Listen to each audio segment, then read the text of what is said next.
Well, hello and welcome to another episode of Black Entrepreneur Institute Live. We are excited to be here with you today. We're back for another amazing show. I am Cedric LaFleur, your host for today, along with my co-founders, Miss Angela Hooper-Minifield, Mr. Damian Johnson.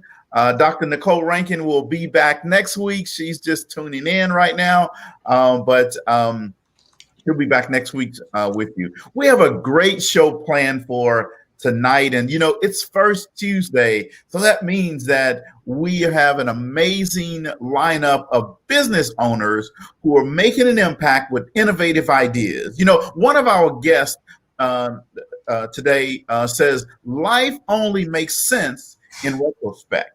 A life, a career can only be lived in real time, and therefore nothing is predictable or inevitable.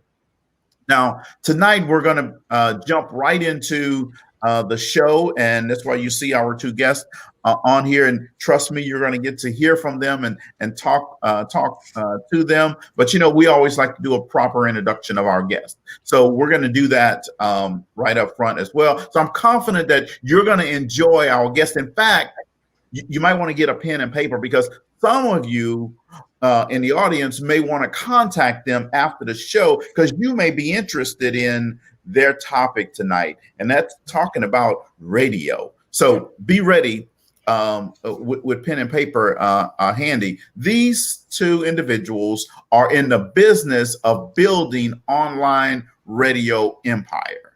Bill Eastman started International Business Growth Radio, IBGR, in January 2020. Just this year. He said it's a culmination of over a decade of radio business, and both on the front end and the back end, meaning the back office. He was behind the mic. He may be an engineer and doing a whole lot of other stuff. So the starting of IBGR was just inevitable. His career and his life experiences was preparation for this radio station, creating something that is needed but never successfully created before: business growth radio. So Angela and I know both of our guests very well, because we partner with them on IBGR Radio Network, Profit Radio, by the way, with our own weekly radio show. Angela hosts the People Side of Business Thursdays at 1 p.m. Central Time, and I host, as you know, Talk Leadership with Cedric on the radio. Everybody needs a little TLC on Thursdays at 2 p.m. Central as well. Angela, why don't you do the proper introduction of our guest tonight? Thanks so much, Cedric. Well, it is truly my honor and privilege to do so. Both Bill and Donna have been instrumental in helping me grow as an entrepreneur. So let me start with Bill first. Bill's respect for entrepreneurship was really part of his early life. His father alternated between being paid and paying himself as they lived a gypsy life. So after studying engineering, he joined the United States Coast Guard as a marine scientist and meteorologist. It was this early life experience that taught him the value of hard work and the need for precision. They were the only agency of the government conducting non-military oceanographic research to find people in distress and protecting the environment. But it also taught him the power of a compelling mission, making a difference in people's lives. So over the rest of his career, he worked through the ranks to achieve the rank of chief and finally a Mustang officer. He was later selected to join a group representing only 3% of the entire officer corps. His final Coast Guard assignment was chief of the Leadership and Management School, with another compelling mission: training the Coast Guard's future. This experience formed the basic question for him over the last 2 decades. Why do some businesses succeed while others fail? And that answer is the basis of the IBGR network and our global footprint. So please help me welcome Bill Eastman to the show. Welcome. Oh, I'm embarrassed now. Well, wait, we got more embarrassment to go. Okay, good. Now let me introduce Donna Kunde. Donna is an internationally recognized business coach and trainer. She brings 20 plus years experience in military leadership, where she served as both a military musician and military higher ranking leader. Donna has been a serial entrepreneur for the last 25 years and has owned several successful businesses and some not so successful. She has extensive experience with the unique challenges and struggles that solopreneurs face and the challenges of small business growth. Donna is well regarded in the personal growth field for the inspirational, thought-provoking, and actionable takeaway value of her presentations. Donna is a coach's coach. So with a high value on lifelong learning, Donna is currently enrolled in Southwest Institute of Healing Arts on her way to earning a diploma as an integrative healing arts practitioner and clinical hypnotherapist. She has a professional coaching certification from the John Maxwell team and Coach Approach Ministries. Additionally, Donna is a certified human behavioral consultant with Personality Insights Institute, and that's DISC method, and also a certified advanced behavioral analysis consultant of the Maxwell method of DISC. So let's welcome both Donna and Bill to the show. Oh, thank you. That's impressive, guys. You know, I'm laughing because I know you guys, but now I feel like I really know you guys. Uh-oh. That's dangerous. Well, thank you so much for agreeing to join us on our show. And I know on behalf of, all of us, but definitely me and Cedric, we know without a doubt IBGR is an amazing platform, and having an opportunity to have shows is really been great for us. Absolutely. Well, and we enjoy having you on. I mean, you've got two of the best shows that we have, and you're definitely both great on-air personalities. It's one thing to be smart on the air. It's another to be good. And that's a lot harder to do, and you are really good. Well, you better stop, Bill, because my chair is floating on the air now. Cedric, you already knew you were good. You didn't, I didn't have to tell you that.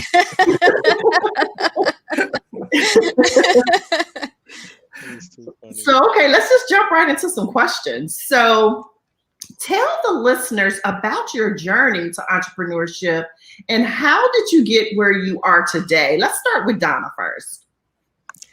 Well, I appreciate that question. I think that if there are entrepreneurs that are born, I think I was one of them. I can remember as a kid, I was always organizing the yard sale at my house all by myself, little kid. And my mom still tells the story about how I was able to sell an electric fireplace in 90-degree weather during one of the yard sales. That, it's just part of me. It's always been part of me. And so that early journey led to several different businesses and finally culminating here at IBGR. I think I've found my home. I definitely think you have to be a part of it. Donna is definitely a coach's coach because she's just always coaching me up, always so positive, and I just love working with her. Mm-hmm. And so, Bill, let's hear about your journey. How did it culminate here? Well, I think for me, the moment is you talked about my experience as a kid, and I grew up in a kind of it was an interesting life in that nothing was permanent. In other words, we were moving a lot. I was going to a lot of schools. And so there's some bad to that, but the good is you learn to be kind of self-reliant. My moment came when I started, I was working large corporate consulting, and I had an opportunity to go to Africa. And it was a gig for a company that was working for United Nations development programs. And originally I had turned it down because I looked at the fee. I was going to be gone a month. And what I'd make in a couple days is what I was going to get paid for the month. And I was like, I don't know if I can make that financial move. But the more I thought about it, it was like, I cannot not go. All right. So you got to put money aside and go, this is one of those things in life that you just got to do. And so I spent my first time in Africa, and I've been to Africa after that many times working for the UN. And I was in Ghana. Hey, a great country. I mean, that's just, if I lived in Africa, I'd live in Ghana over any other location. And we were doing a session in Accra, in the capital on the coast. And after a couple of weeks, what I came to realize is I had more in common with the Ghanaians in the room where we were working. It was some classroom, and then we were back out at their job sites working with them. And that's when I had the realization that entrepreneurs we're just a different breed of people. And here we got, they're Ghanaians. We have all the obvious differences of color, of race, of culture. You named a difference, it was there. And yet I had more in common with this group of people than I did with the people that I was born and grew up with. And what hit me was, we need to take what we were doing for these large corporations who were paying a ton of money and get it here. This is where it really was going to make a difference. And of course, it took me quite a while to figure out how to get it there. And really what IBGR is, how to get it there.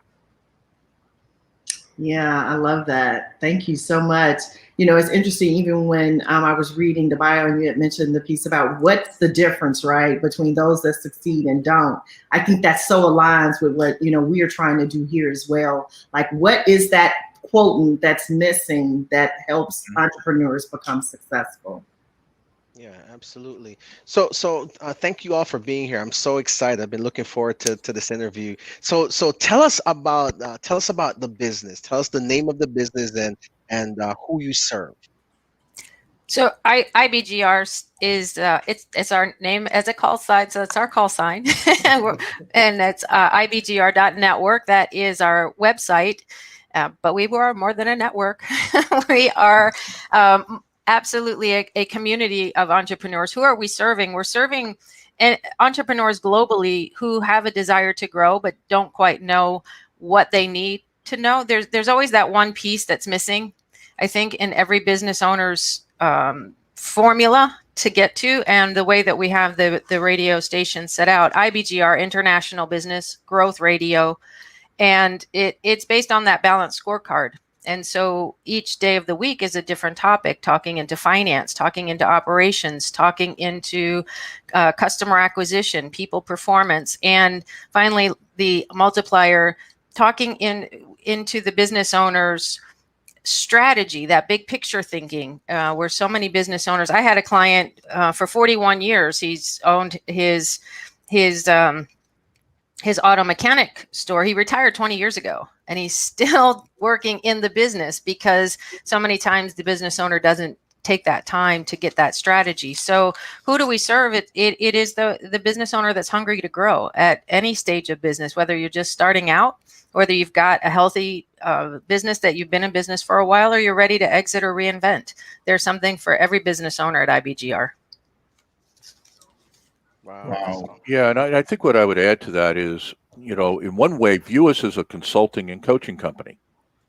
That all the programming is really consulting, maybe training, but really consulting. And that you've got people that are serial entrepreneurs like Cedric, like Angela, like Donna, myself. We've got some incredible talent on there, and they're telling the audience, or sharing with the office, probably a better way of saying it, what they have learned about growing companies. So the on air is really kind of more of a consulting approach. The community that we're building and have built is more of a coaching, in that if you come in there and you become part of that, you can get the type of one-on-one help that is really difficult, if not impossible, to deliver on the radio. And so what we're doing is we're trying to close the gap and integrate the offer in a way that we can talk to and help a lot of people. There are 375 million of us on the planet, business owners and entrepreneurs. So, you know, we've got a large task ahead of us, but we're getting there. Mm-hmm. Well, and to add to that piece in the community, what I find so incredible about our on-air talent is they're showing up and genuinely wanting to help. Angela and Cedric, what do we always, you hear every on-air talent say, we want to connect with you. Send us your questions. Let's help you. And for nothing, for free. And it's not free because you have to put in the work and you have to take that first step as the business owner. But every on-air talent genuinely wants to grow businesses. Right. Absolutely, and that's the thing that I like about what we're doing on air, and kudos to you guys for having a vision to do that. So Bill, and this question is more toward you, since you kind of founded this, but really, why this business, and really what separates this business from the rest of the industry? Good business question. One is I grew up around radio. I've never worked in it. My grandfather was an amateur radio operator, and as a kid, I grew up with. If I stayed with them on the weekend, I would wake up early in the morning and hear all the dials and the tubes going, woo, and then I would hear you were listening to W2 SMQ, Sugar Mike Queen, Long Island, New York, and I still know my grandfather's call sign, and that was more than 50 years ago. And so I've always been a radio guy listening to it, and then I had a radio show here locally in the Richmond area. We were the #1 business talk radio show when we were out at WLEE 990, and I got the bug. And so then I wound up going down to Chester to WNTW. We had a show down there, and fact, that's where I met Donna. She came on the show. And then the person who was the general manager there quit. And I've never run a radio station, but I was intrigued because the thing that I noticed the most, and this is my consulting background, is I always ask myself, what's the business model? When I look at somebody's company, I'm going, how do they put value into whatever they're doing and they get paid for it? And when I looked at radio and then I had to run it, I realized it's a horrible industry. It's terrible. They're lost. They don't know where the future lies. In 1980s, they got saved by this crazy guy by the name of Limbaugh. And what they realized was they could syndicate political speech and automate the station. So what they got was a twofer. They had something that generated revenue because they get listeners and get ads. And then they didn't have anybody in the studio, so they could automate everything. So a station like WNTW down in Chester, 15 years ago, 20 years ago, would have 10 to 12 people in there. When I got there, it had 2, me and somebody else. Oh, wow. And I looked at that and said, this is a profit model. This is an industry without a profit model. So that got my interest going. Well, how could I make this profitable? Now, we did what we could with the station. We made it profitable there. We didn't exercise too many of the ideas that we're employing in the radio station here, but we made it profitable, and they sold the station. And so it was why don't we take what we've learned and go after this industry? And #1 is we are not an internet radio station. Even though we're on the internet, and that's how we're broadcasting, we're a radio station where we made the strategic and financial decision to not get a broadcast tower, get a license from the FCC, and to have them dictate to us what our power was and what was our audience. And so here in this area, even if I had WRVA, which is the big dog here with 50,000 watts, I still don't have that big a footprint. If I go to the internet and I run a radio station, but I use the internet as a broadcast tower, I have 7.5 billion people around the planet I potentially can go to. And of that, 375 million is our estimate, about 5% of the population, are people who would be interested in what we're doing in the programming. So I'm doing a combination of going back to old radio, the way it was in the 30s when your grandparents listened to radio. At the same time, doing a lot of new stuff with it. And so that's why we went in this direction. So that was kind of my 2 cents of why I saw this as an opportunity. Instead of buying a radio station, why don't we just invest all of it into this and have a worldwide coverage? And then it would solve the thing that's been bugging me is that, I want to put a signal in India. I want to put a signal in Africa. Australia's doing fine. We'll help them out. Europe's doing fine. We'll help them out. But, I've worked in Ghana. I worked in Nigeria. I've never been to India, but I'm dying to go there. And how do we get our signal there? Having a tower in Chester, Virginia is not going to get the signal into Accra or Kumasi or Lagos or Jos in Nigeria. Wow. Well, it's amazing. So to our audience here, I want to make sure you picked up on all the nuggets that Bill dropped. Okay. See, because if you're not reading between the lines, you're going to miss these nuggets. So I want to point them out, right? They're powerful. One, he said, so we really have to disrupt what's happening right now. Right. And disruption happens. So I'll give you an example. Netflix disrupted Blockbuster, right? Amazon disrupted everything, right? To take us to a whole nother level. That's exactly what Bill is saying. And the same thing with like Sirius and XM satellite radio disrupted terrestrial radio to go to a whole nother level. And that's exactly what Bill is saying. I mean, here's a nugget. He said this was a model, an industry without a profit model. See, entrepreneurs, what you're trying to solve for is how to fill in the gap and make it a profit model for your business, right? Bill just dropped that nugget in there for you. See, you might have missed that. Now that's I want to make sure you get that. He said then his question was how to make this profitable. It wasn't, well, I just got to go do it. How do I make it profitable? See, that's what you want to do in your business as well, right? So you got to pick up on those miles. Then he identified his, what we call in sales, the TAM, the total available market. He said 7.5 billion people is the total available market. Now, if you can't make a profit in that, then something's wrong. Okay. And if I don't, you got me feeling real bad.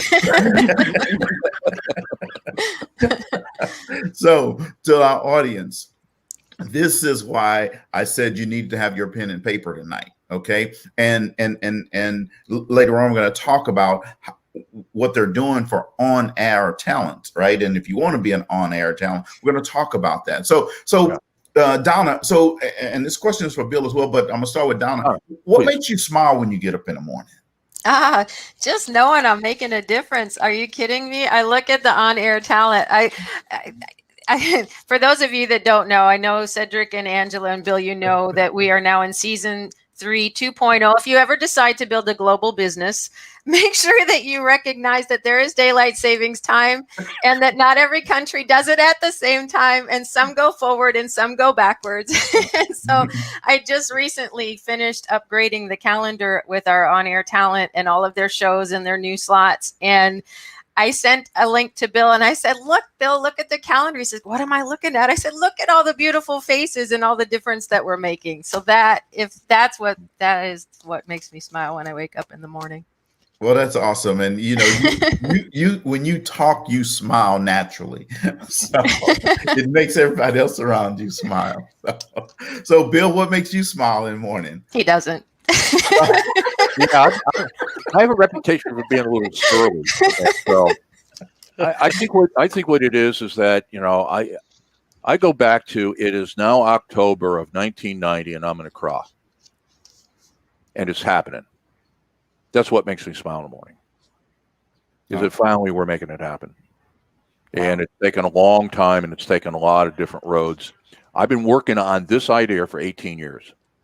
Wow. To find the right approach. And I've tried many and they all kind of work, but you know, Cedric, they didn't answer the question of how do you monetize it? And so that's now I think we've got all the pieces together, but none of the pieces that Donna and I are employing haven't been tested before. They just haven't been tested together in one location. So really our business model is more of, we're not so much originating something brand new.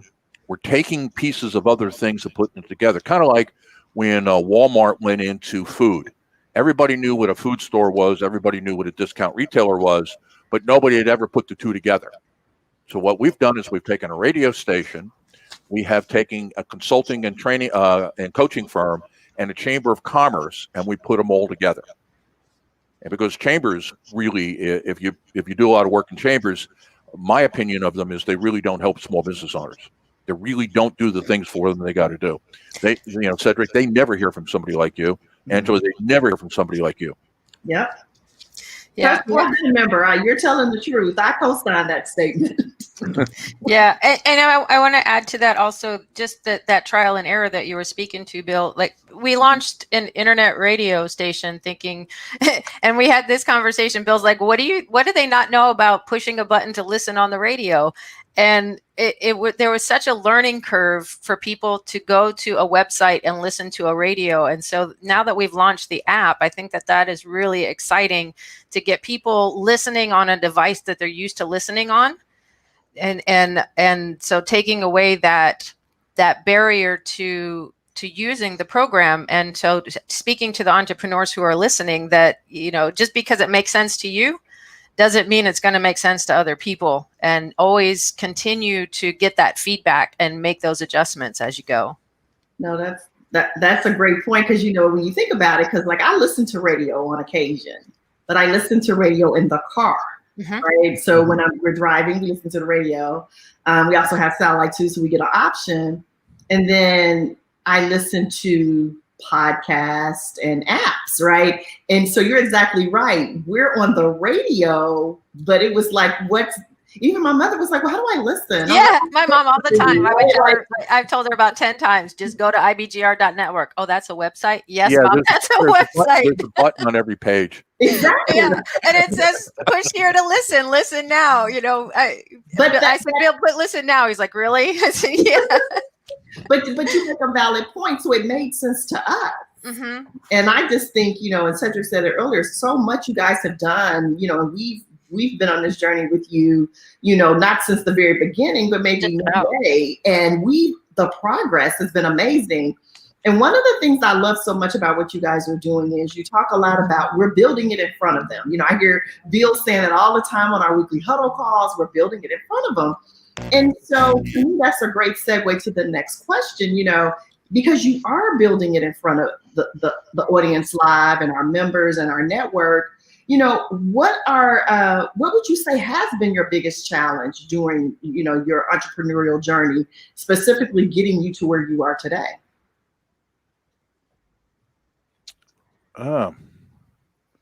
I think the biggest challenge is, and I think Donna hit on it at the beginning, is because it makes sense to us doesn't mean anything. And so we can't, I get annoyed about it a lot, but then it doesn't do any good to get annoyed about something because it doesn't solve the problem. So it's like, okay, what is it that we have to do? I think the other thing is that it's almost like peeling an onion that grows bigger every time you pull a piece off. If you had said when we started, well, we're going to have to create a community to make this work, I would have said, no, we don't. If you said we needed to have an app to make this work, no, we don't. And yet, so we've added a lot to this, not because we wanted to get into those businesses, but because we had to do it. And as it turns out now, I had over the weekend, I took a day off and I had a chance to really think about it. If you watch what's going on with Twitter and Facebook, and this is over politics, but it is a bigger issue. There's a mass exodus over to this new platform for conservatives. It's called Parlay, but it's spelled like parlor, so that's the term everybody's using. So it's a political thing. Put that aside. What's really happening is that people are tired of the arbitrariness of Twitter and Facebook and all the other providers, and that you could build a business and have a couple 100,000 followers and get shut down. Yeah. And you didn't do it. You don't know what it was. And until you can convince them, you can't get turned back on. And so I went, whoa, so maybe our platform, our community that we've been building to augment the radio show is actually the play. Now, I don't know if that's true, but, yesterday I was just going, well, you cannot be stupid enough to let that go by. I could be totally wrong, but I'm now thinking that our community might be the biggest play because you can build your company. We never thought of it this way. We thought about supporting you. But for example, Cedric or Angela, you could bring your customers in, use Google, use Facebook, for example, groups to get people. But then you could build your own community on the platform. And our TOS agreement is really simple. Our terms of service, don't do anything illegal. Okay? You don't do anything illegal, you're welcome on the platform because you're building a company. How can we help you? And then we only gain if you're building a massive business using this community, how do I lose that? I mean, I can't lose in that setting. So that's one of the things that struck me as an entrepreneur is that a lot of them, you wait until you get it right. And you guys know, some of you know David Wilson. He's got the best quote in the world. And he said, if it's perfect when you do it, you took too long. Yeah. Mm-hmm. Absolutely. So you do it and you keep going and then you learn something new. And what you wind up with is, I never thought that we would be doing what we're doing right now. I thought it would just be a pure radio play. it isn't, and it may not. That may be a small piece of what we do here in another 6 months. Well, just going back to your quote, you never, Bill, you never know what it's going to look like till you look in the rear view. That, I mean, Yeah. I'm kind of true. not getting the quote right, but you get the gist of it. Yeah, well, a lot of people go, well, you're an engineer, you work as a marine scientist, and how are you here? And I'm going, I can make sense of it going backwards, but if you talked to me 35 years ago and said, this is where you're going to wind up, I'd be like, yeah, okay, whatever. Yeah, that's so true. What about you, Donna, as far as challenges in your entrepreneurial journey? I think the biggest challenge to my entrepreneurial journey, if I'm being honest, is myself. Has always been myself. What I think I could not do as I was moving forward. And so for me, the biggest obstacle that I had to overcome was my own thinking. Yeah, I think a lot of us can coach on that one, which goes back into that coaching dynamic. Mm-hmm. And sometimes it's so easy to be able to support and coach up other people, and then we don't give ourselves that same benefit. So I always jokingly say, treat yourself like you're a client, because then you'll encourage yourself and believe in yourself. Yeah. And I actually, when I started my coaching practice, was talking to a good friend of mine who was we were in a business together. And she said, well, so-and-so's sister joined that organization and lost all this, $30,000. She put a number out there. And immediately I saw my whole dream just go done. And I had to step away from that relationship for 3 years. And I knew I had to step away from that relationship because I couldn't have that voice. Her voice kept going in my head anyway, but I couldn't have anything else. She was just trying to be nice, not even playing devil's advocate, just trying to warn me of the dangers. But I have been very guarded on who I share my dreams with since that moment. And I've worked very hard on my own thinking so that I can think into the things that I want to create and not the things that I don't want to create. Love that. I think that's fantastic. And, I think it also speaks to what I consider to be one of the characteristics of great leadership is to be able to hold on to a vision and work it in spite of well-meaning, well-intentioned people who might speak doubt and discouragement into it. And so I want to ask this question, changing gears slightly, because as I listen to the journey, clearly there have been a number of moments where you've had to pivot and had to adapt to keep the business moving forward. Many of these things you would not have forecasted in the very beginning. So I want you all to speak into leadership, because we know that leaders come in all sorts of different packages with different strengths. What strengths do you feel are important to be successful as a leader? Don, you take the lead on that one. Thanks, Bill. It's more in your area. I know. I'm the people person. He's not. I'm not so much. I freely admit it. But really, for me, leadership is caring. It's caring enough about the person, about their business, and about their hopes and dreams and desires. And when you can tap into that motivation, then I have always found that there are people who want to follow. From my gifting and my skills, what I have found out that for me, leading through change, challenge, and tragedy is one of my giftings. So very in the military, we said high up tempo, and it was only when I sat and evaluated. I think that's a big key part of leadership, is knowing yourself and evaluating where you've come from, where you've been, and knowing where your gifting is, and then leading from that gifting. And I've always been the person that shows up as me, and those who can connect with me will connect with me, and I'm okay if you don't, because there's another leader out there for you. Mm-hmm. Yeah, I would say that, I'm looking, I ran a leadership school in the Coast Guard. I could probably go through a bunch of stuff, but I think now where I'm at is it's kind of three things. One is understanding as the leader of, say, a startup or a business, being right is only half of it. It's timing. If you're right at the wrong time, it doesn't work. And so you have to have a sense of timing. You have to be able to go, I have this great idea and it's been sitting for years, and now it's time to move on it. Or I'm moving on something and it's like pushing a boulder and it isn't going to happen. And so it's having a sense of when is the timing right to move on something, and then if you're convinced, be very, very aggressive and be very persistent about sticking with it, because more than likely it isn't going to work the first time. It's not going to get accepted. It's kind of like if you look at people who have been entrepreneurs and they were successful in the first run, their first businesses just made it. They have a tendency not to have a second act because they have this unrealistic expectation that this stuff is a slog. There's nothing simple about starting a company and being successful. Right. It is really a challenge. And so I would never want to start off like somebody who became a multimillionaire in their first role, because if you look at their history after that, none of their businesses is that successful because there are a couple lessons they didn't pick up along the way. So that would be my sense of it: timing and persistence. Timing and persistence. Those are some great nuggets. I love that. And so following up on that, we know that good leaders ask great questions. So what has been, for each of you, I want to hear your answers, what has been some of the best questions that you have asked that made a big difference on your entrepreneurial path? Well, for me, it was asking Bill to be part of this journey. that was a tough day for me. If you go back to who do you think you are, and when I saw the vision that was happening and said, yeah, I want in. How do I do this? that was my question. Yeah, and that was, and I had already developed a lot of sense of trust into Donna that what she didn't know she would pick up. It's again, it's an attitude issue.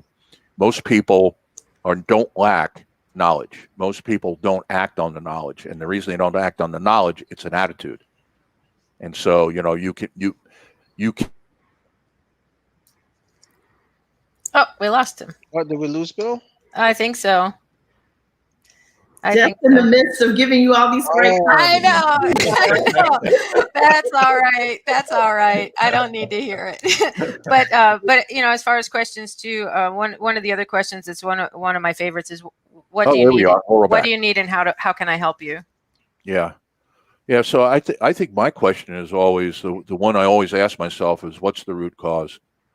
What is the absolute essence of this? And don't make it complicated. I took two Chinese or Japanese terms and I put them together. It's my whole design philosophy. It's Tao and Zen. Tao is the Chinese concept of what's the essence. What is the essence of something? What is the absolute core of what needs to be done? And then Zen is more of a, how do we do it in a way that is beautiful and simple? No complication, easy to use. And so I try to look at everything of what's the essence of it and how do we do it simply?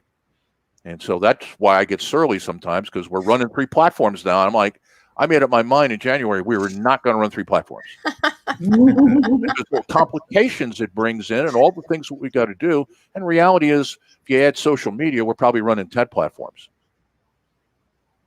Mm-hmm. But I don't have a choice. Pivot, adapt, adjust, and overcome. But that's a military philosophy, right? Yes. Yeah, absolutely. Awesome. So the question I have for you is, I want to kind of adjust a little bit and talk a little bit more about the business. How do we identify good on-air talent?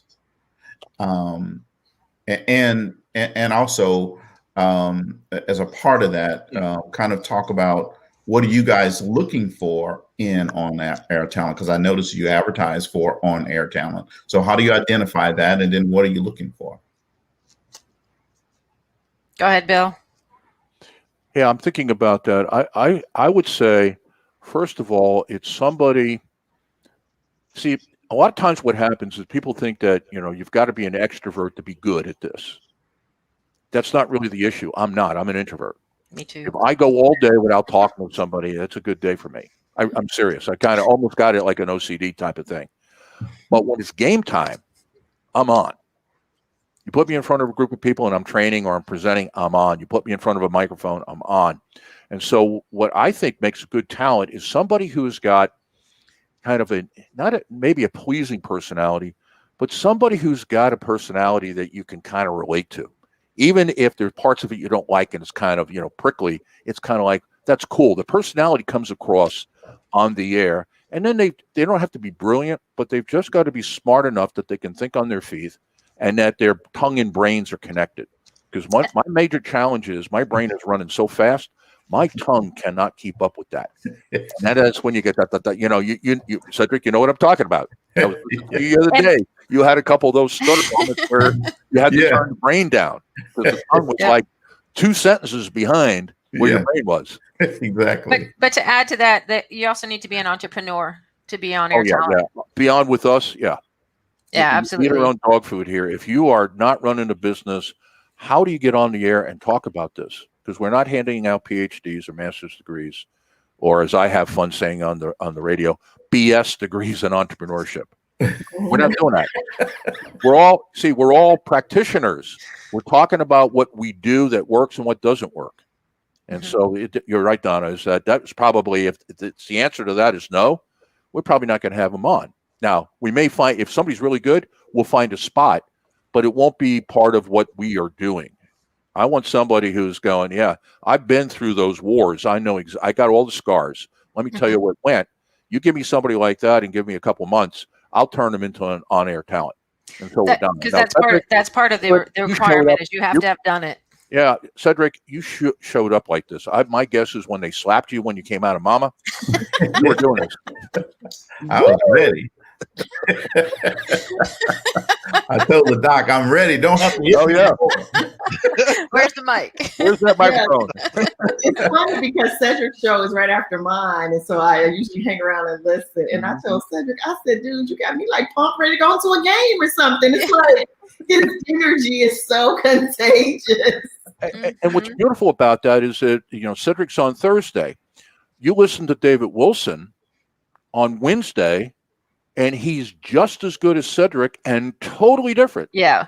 David Wilson's a madman. He is absolutely insane when he's on the radio, and it's awesome radio. And then compare, who follows you, Cedric, on Friday in the same time slot? James Bryant.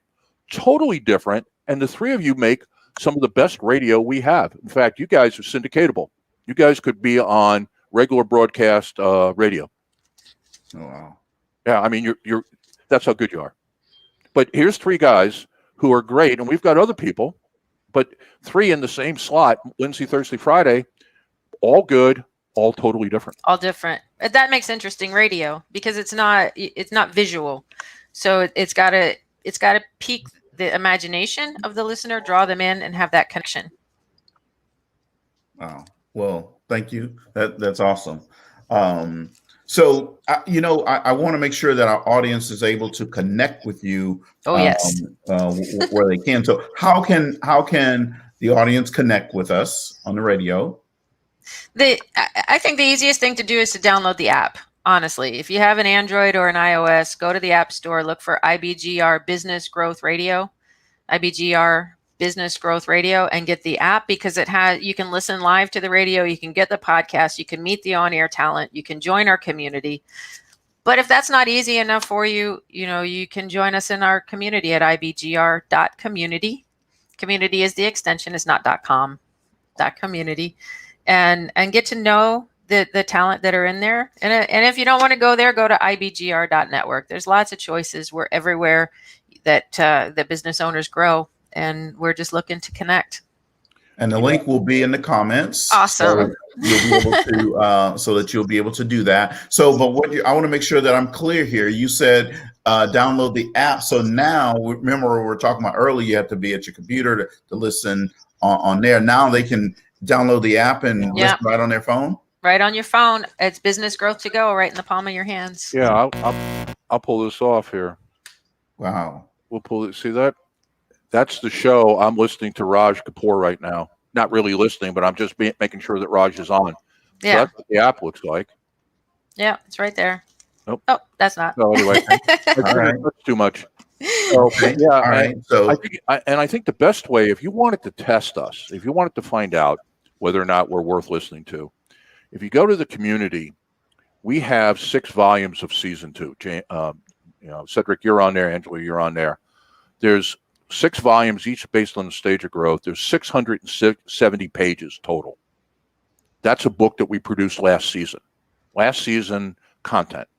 So if somebody joins the community, it's free. You download them and you look at it. And if that doesn't do it for you, then, then we're probably not the right choice. Well, and just to add to that too, Bill, what I'm realizing is it's not just that you can download the book and read it yourself. All of the on-air talent that wrote the book are in the community. So you have direct access to the authors of the material to ask questions. Just takes the business owner taking that first step. Yeah, and of course, at the end of this season, we're going to do the same thing. And we're going to have a book out produced by all of you, and it's going to be different than this book. Wow. Well, that is awesome. That is phenomenal. This time is just like zoomed on by.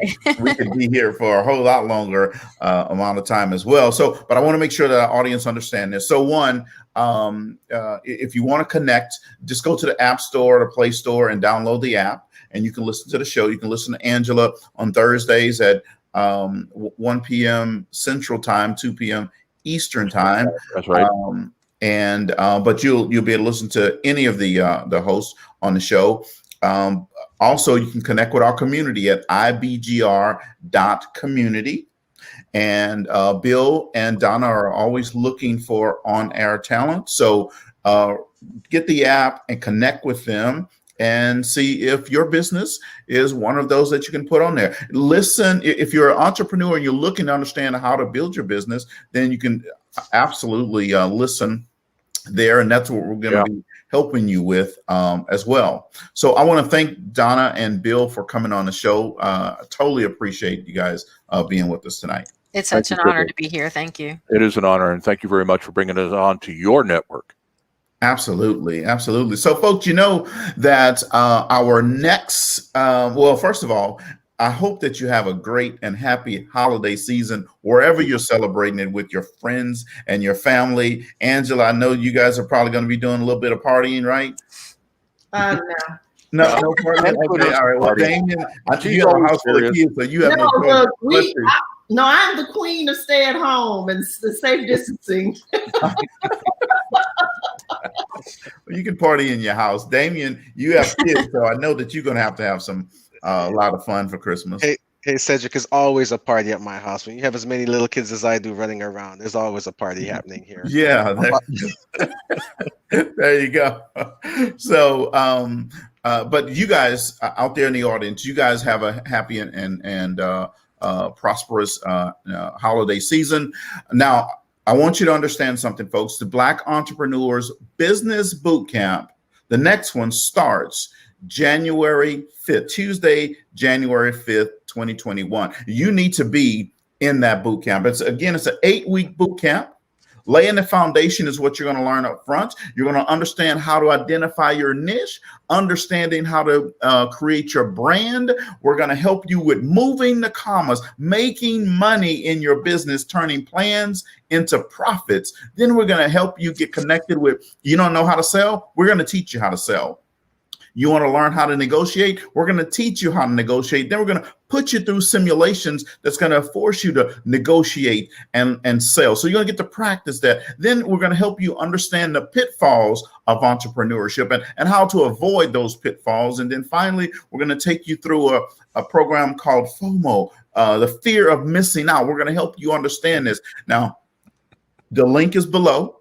You go ahead and register and sign up today, and you're going to find that we have a very special offer for you. So just click on the link, sign up today, reach out to Angela, Damien, Dr. Nick, or myself, and I guarantee you, if you are ready to elevate your mindset and your money, this business boot camp is for you. See, Angela did this. This business boot camp is designed for you. I want to thank you for tuning in tonight. And again, thank our guests for coming on, and go and download that app at IBGR.community to connect with us and go to the App Store. Thank you guys. And you have a very good evening.